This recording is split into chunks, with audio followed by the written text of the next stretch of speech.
"Sir, we need to check your daughter's vaccination records," the nurse said, flipping through her clipboard. I bounced Lily on my knee, trying to keep her calm in the sterile waiting room while juggling her diaper bag, my work phone buzzing with urgent messages, and the mountain of paperwork required for this custody evaluation. That's when the nurse looked up, her eyes softening as she watched me struggle. "You're not alone anymore," she whispered, sliding a card across the counter. I had no idea those 4 words would change everything. Hey everyone, if this story resonates with you, please hit that like button and subscribe to the channel for more real stories that might just give you hope when you need it most. Your support means the world to single parents like me who found light in the darkest moments. The day my wife left started like any other Tuesday. I remember because it was trash day, and I was rushing to get the bins to the curb before the truck came. Lily was only 8 months old then, still waking up 3 times a night, and I had a presentation due at work. When I came back inside, sweating and already late, there was a note on the kitchen counter. "I can't do this anymore. I'm sorry." 7 words. That's all she left after 5 years of marriage and a baby we'd planned together. No warning, no fight the night before, just 7 words and empty drawers where her clothes used to be. I called in sick to work and sat on the kitchen floor, holding Lily as she babbled and pulled at my shirt, completely unaware that her mother had just walked out of her life. I remember thinking, how am I supposed to do this alone? The first few months were a blur of sleepless nights, rushed mornings, and constant anxiety. I'd never felt more inadequate in my life. My mother drove up from Florida to help for a few weeks, but eventually, she had to go back home. My friends tried their best, dropping off casseroles and offering to babysit, but they had their own lives, their own families. Work became a nightmare of missed deadlines and sympathetic looks. My boss, a father of 3 himself, pulled me aside one day. "Mike, I get it. I do. But we need to figure something out here." I nodded, knowing I was on thin ice. That night, I sat in Lily's room long after she fell asleep, watching her tiny chest rise and fall, wondering how I could possibly be everything she needed. The custody evaluation wasn't my idea. My wife, Sarah, reappeared 6 months after she left, claiming she'd been suffering from postpartum depression and now wanted shared custody. Part of me was relieved, maybe Lily could have her mother back. Another part was terrified, what if Sarah disappeared again? So there we were, in the pediatrician's office for the 3rd time that month, another requirement in the endless evaluation process. Lily was cranky from her recent shots, I hadn't slept more than 4 hours straight in days, and my phone wouldn't stop buzzing with messages from work. The nurse, her name tag read, Elena, watched me fumble with the paperwork while trying to comfort Lily. "First time doing this alone?" she asked, her voice gentle. "Is it that obvious?" I tried to laugh, but it came out more like a sigh.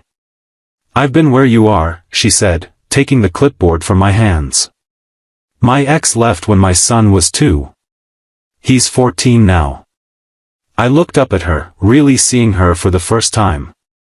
She was probably in her late 30s, with laugh lines around her eyes and a quiet confidence I envied. "How did you do it?" I asked, the question I'd been wanting to ask every single parent I met. She smiled. "Not alone," she said simply. Then she slid a card across the counter. "We have a support group that meets at the community center on Thursday nights. Childcare provided." I stared at the card. Single Parents United. "You're not alone anymore," she said, and something in her voice made me believe her. I didn't go to the meeting that Thursday.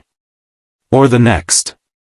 The card sat on my refrigerator, held up by a magnet shaped like a duck that Lily had grabbed at the doctor's office. Every time I opened the fridge, I saw it, but I always had an excuse. Too tired. Too much work. Lily had a cold. The truth was, I was afraid. Afraid of admitting I needed help. Afraid of being judged by other parents who seemed to have it all together.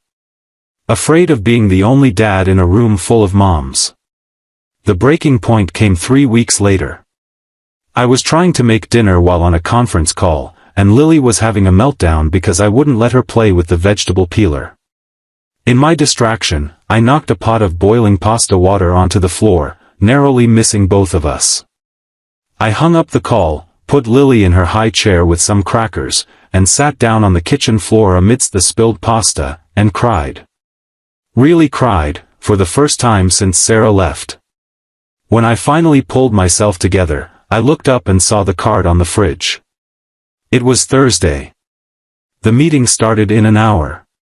What do you think, Lilybug? I asked, wiping my eyes. Should we give it a shot? She threw a cracker at me and giggled. I took that as a yes. The community center was an old brick building with bright murals painted on the walls. I almost turned around in the parking lot, but then I saw a woman getting out of her car, juggling a toddler and a diaper bag, looking just as frazzled as I felt. She dropped her keys, and without thinking, I hurried over to help. Thanks, she said, giving me a grateful smile. First time? I nodded, suddenly unable to speak. Me too, she admitted. I'm Tara. This is Max. Mike, I said. And this is Lily. We walked in together, and I felt a tiny bit of the weight lift from my shoulders. The meeting room was set up with a circle of chairs, and to my surprise, there were several other dads there. A woman about my age greeted us at the door and directed us to a side room where volunteers were watching the children. They'll be fine, Tara assured me, seeing my hesitation. Max has separation anxiety too. I realized she thought Lily was the anxious one. Maybe she was right. The meeting began with introductions. Each person shared their name and a little about their situation. There were divorced parents, widowed parents, parents whose partners were deployed overseas, and parents who had chosen to have children on their own. Each story was different, but the thread of struggling to do it all alone ran through them all. When it was my turn, I cleared my throat. I'm Mike. My daughter Lily is 15 months old. Her mom left when she was 8 months, and now she wants shared custody. I'm just trying to figure out how to be enough for her. The group leader, a woman named Diane who had raised 3 kids on her own, smiled at me. The fact that you're here tells me you already are. After the formal part of the meeting, people broke into smaller conversations, sharing resources and advice. I found myself talking to a dad named James whose wife had died when his son was an infant. The first year is the hardest, he told me. It gets better. Not easier, exactly, but better. By the time I picked up Lily from the childcare room, where she'd apparently had the time of her life with the other kids, I felt something I hadn't felt in months, hope. On our way out, I saw Elena, the nurse from the pediatrician's office, talking to another member. She caught my eye and smiled, giving me a small nod that somehow said, I knew you'd make it here eventually. I started attending the meetings regularly. Sometimes I'd just listen, soaking in the wisdom of parents who were further along in their journey. Other times, I'd share my own struggles, the custody battle that dragged on, the challenges of balancing work and parenting, the guilt I felt when I was too exhausted to be the fun dad I wanted to be. The group became my lifeline. When Lily got sick and I had to miss an important meeting at work, Tara, who worked from home, offered to watch her. When I needed to find a better daycare, James recommended the one his son had thrived in. When I was served with new custody papers and felt like I was drowning, Diane sat with me for hours, helping me understand my options. And Elena, she became a friend, then something more. It started with coffee after one of the meetings, just talking about our kids. Then a play date at the park, where Lily and her son, Marcus, chased each other around the playground. Then dinner at my place, after the kids were asleep, talking until midnight about everything and nothing. 6 months after that first meeting, the custody evaluation was finally complete. The judge awarded me primary custody, with Sarah getting supervised visitation until she could demonstrate stability. It was what I'd hoped for, but the victory felt hollow. I didn't want to win against Lily's mother. I wanted her to be well, to be present for our daughter. The night after the court decision, I sat on my porch swing, watching the sunset. Elena joined me, her shoulder touching mine. "How are you feeling?" she asked. "Relieved. Sad. Worried about Sarah. Worried about Lily growing up with a part-time mom." Elena was quiet for a moment. "You know, Marcus's dad has been more involved the past few years. He wasn't ready when Marcus was little, but he grew up. People can change. You think Sarah will?" "I don't know. But I do know that Lily has you, and that's more than enough." I turned to look at her, this woman who had seen me at my lowest and still believed in me. "And she has you," I said softly. Elena smiled, taking my hand. "And the whole group. Your village." Inside, we could hear Lily and Marcus giggling as they built a fort out of couch cushions with James's son, who was babysitting. The sound of their laughter, the warmth of Elena's hand in mine, the knowledge that I had people I could call at any hour of the day or night, it all washed over me in a wave of gratitude. 2 years after Sarah left that note on my counter, our lives looked nothing like I'd imagined. Lily was a spirited 3-year-old who loved dinosaurs and could recite the entire book, Goodnight Moon, from memory. Sarah was slowly becoming more consistent with her visitation, attending therapy, and making an effort to be part of Lily's life. I had been promoted at work after my boss saw how I'd managed to turn things around.